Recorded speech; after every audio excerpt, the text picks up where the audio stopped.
The Lionesses are through to the Euros final. They beat Italy tonight somehow. They needed a last-minute equaliser. And then in extra time, as we tick towards the end, as we tick towards penalties, Chloe Kelly stepped up. She had a penalty saved, but she tucked it away. And England are once again in the final. And this crazy tournament, this crazy run they have been on continues. Let's go to the phone lines. Nick is a Reading fan. Nick, it's coming home, isn't it? It certainly is. Can't wait. I'm so happy. So happy. It's a stressful watch, though, isn't it? Yeah, I was so nervous towards the end, but as my other half quite rightly said, that she thought Ajimang would come on and do the business, and that she did.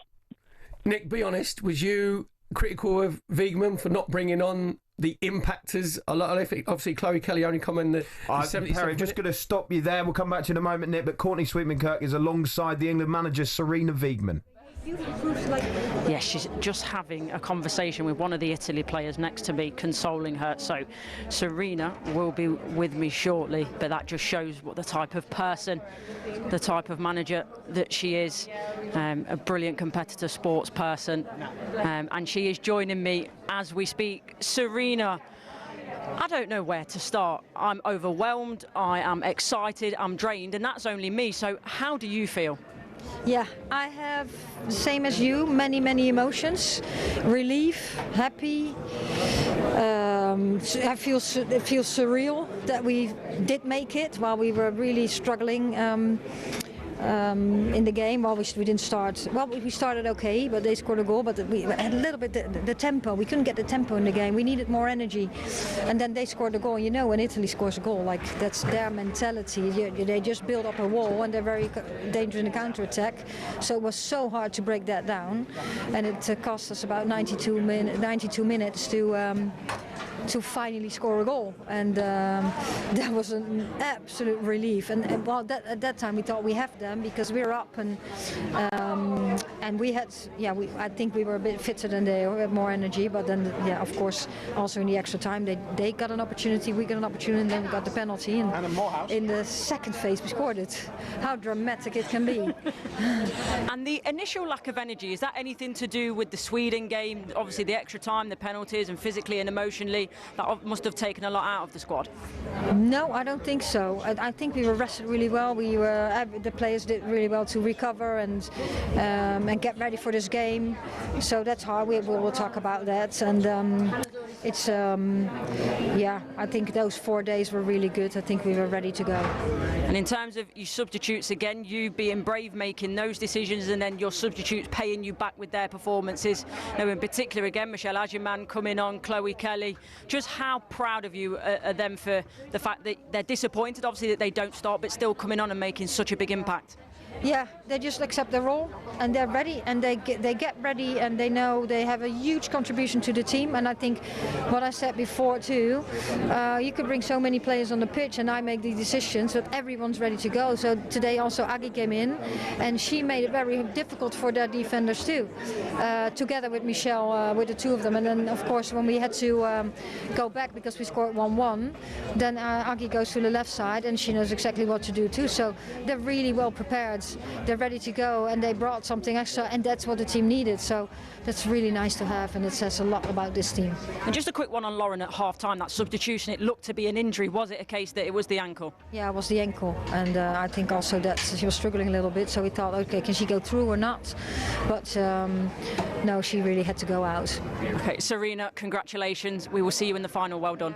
Thank you. See you soon. See you soon. Enjoy. There we go. Sarina Wiegman alongside Courtney Sweetman-Kirk there. We were chatting to Nick, the Reading fan. I mean, Nick, you heard it there. She said it. It was relief. It was happiness. And she talked about that drama. I mean, it's been some tournament, hasn't it, for the England fans to watch. And, of course, for these players and the manager. In terms of Lionesses, I think it's been the toughest tournament that I've sat and watched through.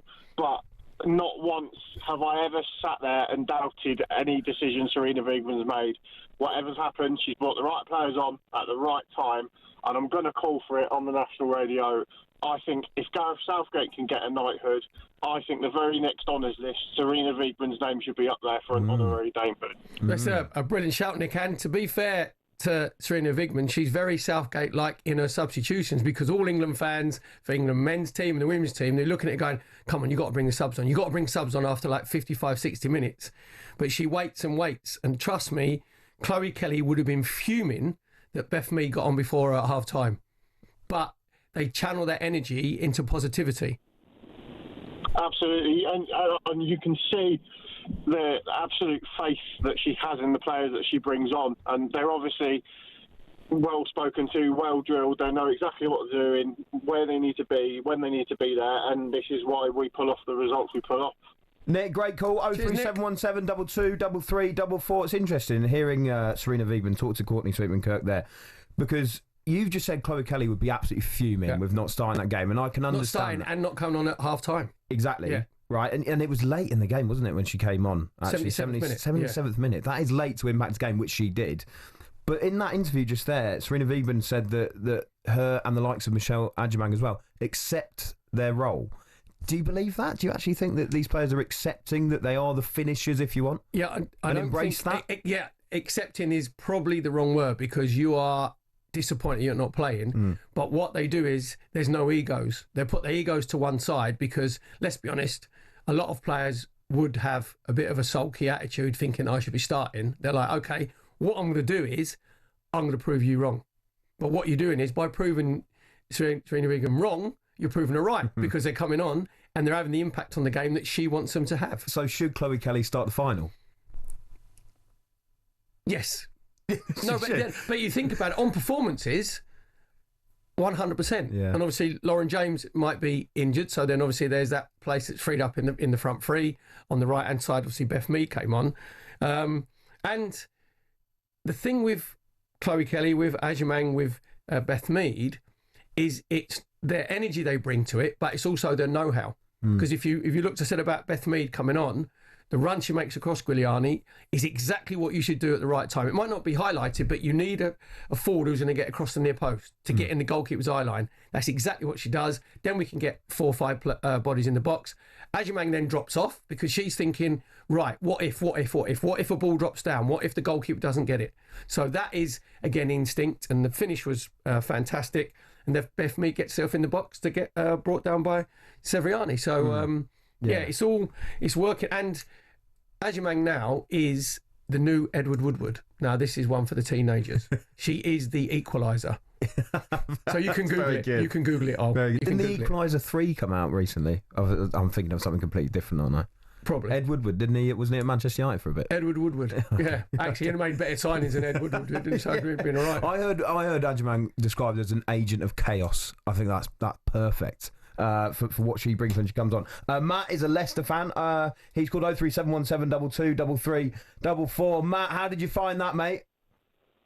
Well, look, first of all, I'm just chuffed that we've got through. Like, 100%. Like, love the women's game, and I follow it, but good grief, did we get away from we got away with one there. Like, golden girl Chloe Kelly comes off the bench and bails us out again. And just looking at this, like, I'm belting, guys. This is gonna take a minute. But like, when you like the tactics, you're against the back 5, and we're playing with the traditional 9 and 10 in like Russo and Toon, two of the best players in the Women's Super League last year, two of the best players in Europe, completely swamped. We played with 2 wide wingers, whereby we've still got effectively 5 narrow players.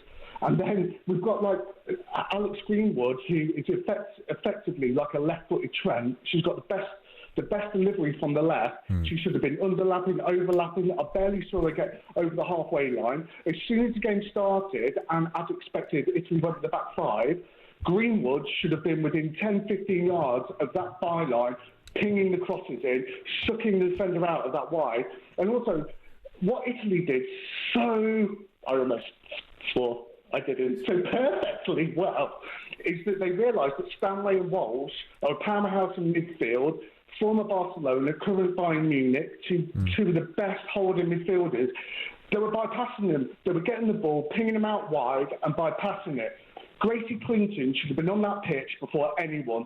Someone that can pick up the ball, she can do the defensive work, but she is very talented on the ball and can move the ball forward. Matt, we did go through, mate. We won 2-1. You sound like, Matt, that you were ready for a massive rant, right, when we're 1-0 down, and then you've still come on and gone, it's tournament football. No one cares about how you play. No, but it shouldn't come down to that. Let's be realistic about where Italy. Let's be realistic about where Italy is a women's footballing nation. They've been professional for 3 years. When you look at their team, they had 8 players from Juventus and Roma, which are the only 2 teams taking it seriously. If you look, when we won it, there was a lot more players playing in America. There's been a complete talent drain to Europe. You've got Bayern Munich, Barcelona, Real Madrid-ish, Paris Saint-Germain, and then you've got the English big teams. And then Lyon as well. And then obviously the London Lionesses that are being brought through by the lady that has recently bought... yeah, but England got through, Matt. No, but the thing is, though, if we play like that against Spain, no chance if Spain gets to the final. We've got no chance. And thanks for that, Matt. Thanks for your positivity. It was not worth getting through. Positive, Matt. Yeah, because we're like, Spain are just like a lot better than us. Yeah. What if we win it, Matt, and we only win it 2-1? Are you going to call up and... Or win it on pens? No. Hey, look, if we can have the same result against Spain, look, a win's a win. But I just think that look, I enjoyed it and I cheered. And don't get hey, I was one of 3 people in my local pub watching it, and the other 2 people didn't care, didn't care until my enthusiasm was coming through. Like I'm a real advocate of the women's game. I think it's important. But likewise, if we're going to promote the women's game in the way that we're rightly doing, then they have to be held in inspection in the same way that the men's is. And let's say there's a lot of things that I've been saying that won't be unfamiliar with the last men's tournament. Yeah, that is a good point, to be fair. Matt, great call, mate. Thanks, enjoy Matt. The final as well. 03717 223344. He is right about, when we looked at England during the men's Euros last time, there was a sense of awful performances, but we're somehow getting through. I don't think that's been completely the case for the Lionesses this time around, but he makes a good point that there was a lot of criticism for that men's team, even though they were getting to the final. Yeah, but I think, again, the criticism was because Harry Kane was playing with a plank down his back, wasn't he? And he wasn't fit. I'll guarantee you that if Russo wasn't fit, then Sarina Wiegman wouldn't play her. Do you know what I mean? Because Harry Kane wasn't fit. Right, and that's why the players were getting the ump, because there was no one getting behind, and Jude Bellingham was getting the ump, and we couldn't get anybody in 10. But on this side, there is an innate belief in each other and in the manager. Yeah. Because we were saying when we were watching it, when you're a manager, there's a very, very thin line between being a genius or being a fool. And at the moment, Sarina Wiegman is coming down every single time on being a genius. Yeah. Every single time. And what happens is results, they can, mask, average performances. I didn't think England were average today. I thought they were probably like a 7 out of 10, because if you look at all the stats, 58% possession, 24 shots to Italy's 11, because Italy started dropping a little bit deeper and they did defend really well. XG, 2.92, Italy's 1.1. So through all the stats, that leads to that a team, but we know lies, damn lies and statistics. So, but on the belief side of it and the momentum and what happens is that then goes through to your opposition, because in the back of their minds, they've seen us do it against Sweden where we're awful until the last 10 minutes of real time. Should have gone out 3 times on penalties and scraping through. Getting the equaliser in the 6th minute of added time, of normal time. Getting the winner in the 119th minute. All of a sudden, other team, it'll be Germany or Spain, other teams look at that, and in the game, you start thinking, this team have got it in them. This team, don't give up. Someone's going to find something. And they've been delivering every single time. So I understand Matt's technical side and what he's looking at, but cup football, nobody cares. Yeah. You just it's tournament get through to the next football, round. Perry. It is tournament football.